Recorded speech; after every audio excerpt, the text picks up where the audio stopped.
치유기도 송기철 그에게는 후방한 하나님 말씀의 권세와 성령 하나님의 놀라운 능력이 동반된다. 그가 말씀의 사람인 동시에 성령의 사람이다. 그의 치유 집회에 치유받으러 갔다가 말씀의 은혜에 깊이 잠기는 사람들이 많으며 그에 따라 치유를 받는 경우가 다반사이다. 신구약을 통전적으로 이해한 토대 위에서 심령 골수를 찔러 쪼개는 좌우의 날선 말씀의 검의 위강은 성령님의 권능과 더불어 전인 치유의 역사를 일으킨다. 그는 이 책에서 단순한 구급 처치법으로서의 치유 기도를 소개하고 있는 것이 아니다. 치유를 부분적, 파편적 차원에서 접근하지 않는다. 기독교의 구원론 전반, 인간론 전반을 아우르는 가운데 치유를 대하고 있다. 온전한 구원의 회복, 온전한 인간상의 회복 차원에서 치유를 다룬다. 단순한 질병의 대증적 차원의 치유를 사모하는 표피적 치유관이 아니라 하나님이 본래 의도하셨던 구원의 완성 가운데서의 치유, 하나님의 형상이 온전히 회복된 인간상으로서의 치유 차원으로 접근한다. 그리하여 그리스도 안에서 새로운 피조물이 되는 과정의 치유를 다룬다. 지금까지의 치유서들과 그 궤를 달리하며 거시적 시야를 확보한 책이다. 그는 치유를 통해 하나님의 온전한 구원, 온전한 인간상을 사모하게 할 뿐만 아니라 애통하는 것이나 곡하는 것이나 아픈 것이 없는 온전한 하나님 나라의 도래를 사모케 한다. 결국 치유기도를 통해 하나님 나라와 그 의의 실현을 위해 매진케 하는 것이 그의 치유사역의 목표이다. 그는 결코 은사발이 자체에 뜻을 두는 자가 아니다. 치유를 통해 하나님 나라가 이 땅에 현시되며 하나님 나라의 실현을 위해 사는 자가 되게 하는 것이다. 그는 이런 차원에서 치유기도가 전문 사역자만의 영역이 아니라 예수 이름을 믿는 모든 자가 할 수 있는 기도임을 역설한다. 믿는 자들에게는 이런 표적이 따르리니 곧 저희가 내 이름으로 귀신을 쫓아내며 병든 사람에게 손을 얹은 즉 나으리라. 마가복음 16장 17절 18절. 이 책을 통해 당신도 치유기도의 거룩한 담력과 능력의 길로 인도될 것이다. 그는 미국 조지아 대학교에서 박사학위를 받고 현재 건국대학교 생명환경과학대학 교수로 재직 중이며 헤븐 리터치 미니스트리 대표이다. 또한 한국창조과학회 이사이자 온누리교회 장로이다. 저서 기적을 일으키는 믿음, 기름 부으심, 왕의 기도, 고맙습니다 성령님, 치유와 권능.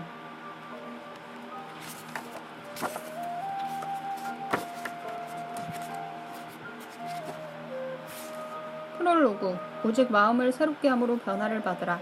하나님께서 저를 치유사역으로 인도하신 지 올해로 만 10년째입니다.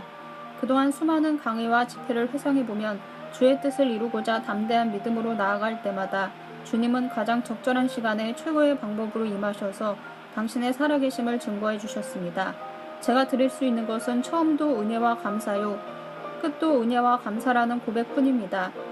주님이 행하신 일에 말할 수 없는 영광과 찬양을 올려드린 세월이었지만 그럼에도 불구하고 한편으로는 기도받는 분들의 아픔과 고통에 함께 눈물을 흘렸고 제가 할 수 있는 일이 아무것도 없다는 뼈저린 깨달음에 주님께 매달려 울부짖었고 치유사역에 대해서 잘 알지 못하는 분들의 비난과 손가락질에 심한 외로움도 느꼈던 시간들이었습니다.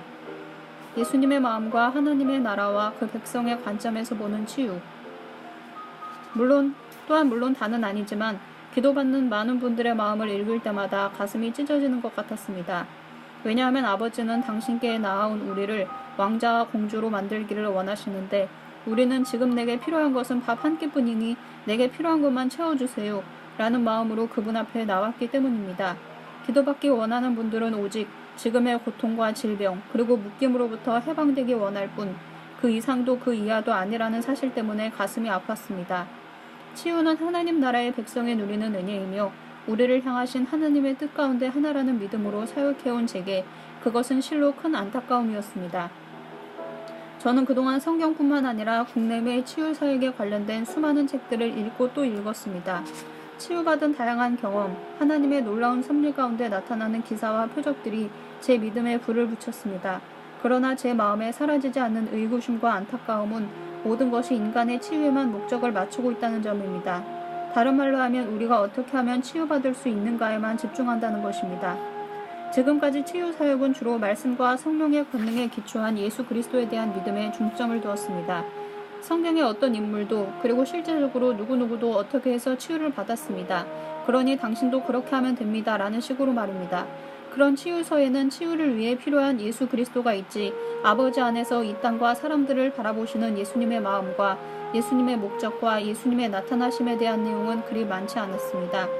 또 전인적인 치유 사역을 다룬 책도 있었지만 그 역시 인간의 건강이라는 측면에 중점을 두었지 하나님 나라와 그 백성의 관점에서 치유 사역을 바라본 것이 아니었습니다.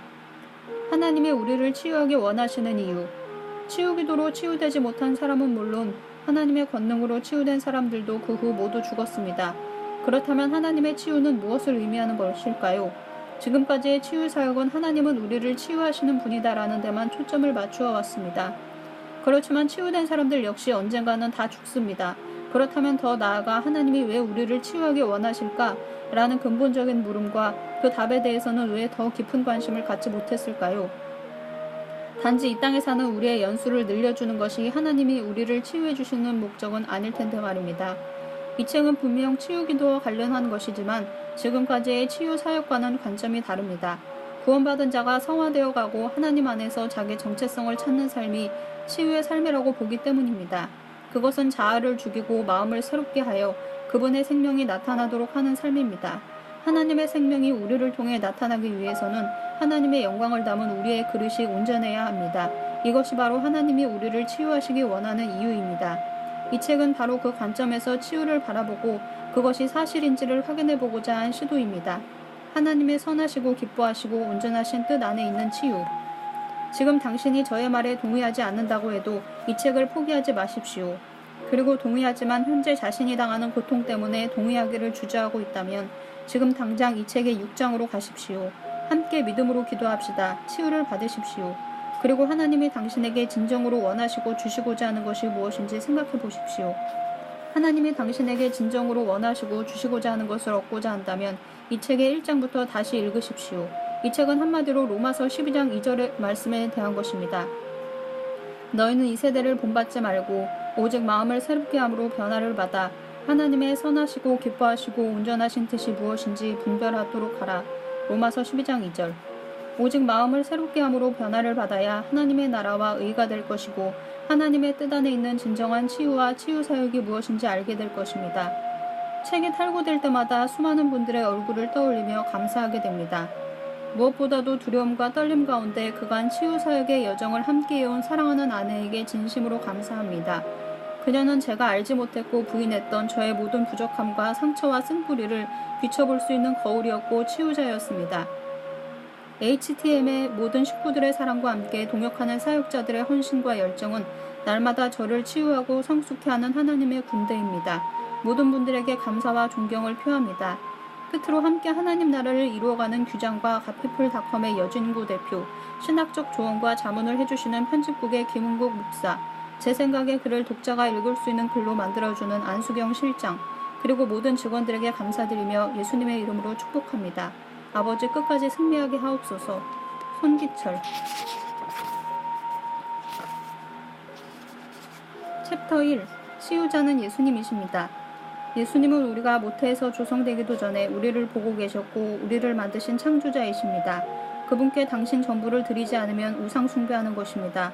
약도 의사도 치유 사역자도 예수님이 당신에게 보내주신 선물입니다. 예수님만이 치유자이십니다. 예수 그리스도만이 우리의 생명이심을 믿으십시오. 구원과 치유에 대한 올바른 태도. 치유 집회만큼 많은 사람들의 입에 오르내리는 집회도 없을 것입니다. 치유 집회에서는 우리의 이성으로 이해할 수 없는 일들이 일어나기 때문입니다. 또한 치유받은 사람과 그렇지 못한 사람이 생기기 때문입니다. 치유받은 사람은 좋아서 어쩔 줄 모르지만 간절한 소망을 가지고 집회에 참석했는데도 하나님을 만나지 못하고 치유받지 못한 사람은 깊은 절망과 자괴감 속에 고개를 떨어뜨리고 돌아간 경우도 있습니다. 다른 한편으로 하나님의 권능과 성령의 역사에 대해 모르는 사람들 역시 치유 집회에서 일어나는 일들의 진위를 의심하고 심지어 비난하는 경우도 있습니다. 그러나 예수 그리스도께서 이 땅에 오셔서 하신 일은 명백히 가르침, 티칭, 선포, 프리칭, 치유, 힐링입니다. 예수께서 온 갈릴리에 두루 다니사 저희 회당에서 가르치시며 천국 복음을 전파하시며 백성 중에 모든 병과 모든 약한 것을 고치시니 마태복음 4장 23절. 예수님은 하나님 나라를 선포하시고 율법과 선지자들이 증거한 것이 바로 예수 그리스도에 대한 것임을 가르치시고 하나님 나라가 도래한 징표로서 질병을 치유하고 귀신을 쫓아내고 여러 이적을 행하셨습니다. 그렇다면 단적으로 2000년 전 예수님의 시대와 오늘 우리는 구원과 치유에 대해 어떻게 다른 관점을 가지고 있습니까? 예수님의 구원 사역과 치유 사역. 마태복음 9장 1절에서 8절 말씀을 보면 사람들이 침상에 누운 중풍병자를 예수님께 데려왔습니다. 예수님께서는 병자를 데려온 사람들의 믿음을 보시고 중풍병자에게 소자야 안심하라 내 죄사함을 받았느니라 라고 말씀하셨습니다. 그러자 서기관들이 속으로 예수를 참남하다고 비난했고 예수님도 그 마음의 생각을 아시고 이렇게 말씀하셨습니다. 너희가 어찌하여 마음에 악한 생각을 하느냐 내 죄사함을 받았느니라 하는 말과 일어나 걸어가라 하는 말이 어느 것이 쉽겠느냐 그러나 인자가 세상에서 죄를 사하는 권세가 있는 줄을 너희로 알게 하려 하노라. 그런 다음 다시 중풍병자에게 일어나 네 침상을 가지고 집으로 가라고 말씀하셨습니다. 2000년 전 예수님 당시 사람들은 예수님이 치유자이심을 인정했습니다. 왜냐하면 눈앞에서 예수님의 치유 사역을 목격하고 경험했기 때문입니다. 예수님이 다녀가신 동네에 살던 사람들도 예수님이 치유자라는 것을 의심하지 않았습니다. 왜냐하면 자신이 가까이 지내던 친척 지인들을 예수님이 치유해 주셨기 때문입니다. 그에게 어떤 질병이 있고 그가 어떤 고통 가운데 놓여 있는지 잘 알고 있는데 예수님 앞에 나온 사람들은 누구라도 치유받았기 때문입니다. 심지어 율법사나 서기관이나 바리새인들도 예수님이 치유자이심을 부인하지 않았습니다. 그런데 예수님은 중풍병자에게 내 죄사함을 받았느니라고 말씀하셨습니다. 그러자 서기관들이 죄는 하나님만이 사하실 수 있는데 이 사람이 누구인데 하나님을 모독하는가 라고 생각했습니다. 그 생각을 아신 예수님이 그들에게 내 죄가 사함을 받았다라고 말하는 것과 일어나서 걸어가라 라고 말하는 것 중에 어느 쪽이 더 말하기가 쉬우냐고 물으셨습니다. 우리는 이 대화 속에서 예수님이 세상에서 죄를 사하는 권세를 가지고 계실 뿐만 아니라 육신의 질병도 치유하실 수 있는 분이라는 것을 알 수 있습니다. 동시에 죄사함과 질병의 치유에는 밀접한 관계가 있음을 볼 수 있습니다. 2000년이 흐른 지금 예수를 믿는 사람들은 예수님이 죄를 사해 주시는 분임을 의심하지 않습니다. 예수만 믿으면 누구든지 죄사함을 받는다고 알고 있습니다. 당신은 죄사함을 받았습니까? 라고 물으면 다들 큰 소리로 그렇다고 대답합니다. 그런데 당신이 기도할 때 예수께서 당신의 질병을 치유하신 것을 믿습니까? 라고 물으면 그때는 고개를 갸우뚱하기 시작합니다. 우리는 예수님의 구원 사역은 인정하면서도 예수님의 치유 사역은 의심합니다. 믿음으로 구원받았다는 사실은 시인하지만 예수님께서 우리 육신의 질병을 치유하신다는 믿음은 거의 없습니다. 우리가 죄사함을 아무런 부담 없이 믿는 것은 우리 눈에 안 보이기 때문입니다. 그렇지만 치유의 역사란 지금이라도 당장 그 징표가 나타나야 합니다. 교회는 영혼의 구원을 받는 곳이고 병원은 육신의 질병을 치유하는 곳이라 여기기 때문에 오늘날 교회에서 치유 사역이 사라진 지 오래되었습니다. 치유함을 받으려면 예수님 앞으로 가는 것이 아니라 의사에게 가야 한다고 굳게 믿고 있습니다. 지금 교회는 단지 영혼의 죄사함에만 집착하고 있습니다. 질병과 죄의 상관성. 예나 지금이나 예수님은 우리의 영혼뿐만 아니라 육신에도 지대한 관심을 가지고 있습니다. 육신의 질병은 즉 간접적인 죄 때문에 생겨난 것입니다. 우리가 죄를 짓기 전, 즉 타락하기 전에는 우리에게 질병과 죽음이 없었습니다. 그런데도 오늘날 우리는 우리에게 있는 육신의 질병의 원인이 무엇인지 구체적으로 알지 못하는 경우가 많습니다. 죄와 질병, 죄의 영향력이 가져온 질병의 문제에 대해 간과하고 있습니다. 그러면 육신의 질병을 가져오는 즉 간접적인 죄가 무엇일까요? 첫째, 하나님의 뜻을 왜곡하며 살 때입니다. 우리는 열심히 하나님을 믿고 신앙생활을 한다고 하지만 하나님의 뜻을 잘 알지 못할 때 죄를 짓게 됩니다. 이런 일은 대부분 헬라적 세계관, 즉 이원론적인 삶의 방식에 의해 일어납니다. 즉 하나님은 우리의 영혼육 모두에 관심이 있는데 우리는 영적인 것은 거룩한 것이지만 육적인 것은 천한 것이라고 여기는 관점입니다. 예를 들어 자신의 삶을 그리스도께 바치고 자신의 영혼을 하나님 앞에 날마다 드리는 목회자라 해도 식사를 건너뛰거나 몸을 혹사하기까지 헌신하거나 규칙적으로 운동을 하지 않는다면 결국 질병에 걸릴 수밖에 없을 것입니다. 하나님께 대한 영적인 헌신이 육적인 건강을 보장하지는 않습니다. 하나님께서 인간이라면 누구든지 충분한 양분을 섭취하고 적당한 운동을 하여 건강히 살도록 우리 육신을 그렇게 지으셨습니다. 거기에 순응하지 않는다면 누구라도 질병에 걸립니다. 평강의 하나님이 친히 너희로 온전히 거룩하게 하시고 또 너희 온 영과 혼과 몸이 우리 주 예수 그리스도 강림하실 때에 흠없이 보존되기를 원하노라. 데살로니가전서 5장 23절. 둘째, 스스로 죄악을 심고 뿌리는 직접적인 죄입니다. 심은 대로 거두는 하나님의 법칙에 따라 죄악을 심고 뿌리는 직접적인 죄가 질병의 원인이 됩니다. 계속해서 악한 마음을 품을 때 용서하지 않고 남을 정죄하거나 비판하거나 비난할 때 우리는 우리 마음판에 심은 그대로 거두게 됩니다.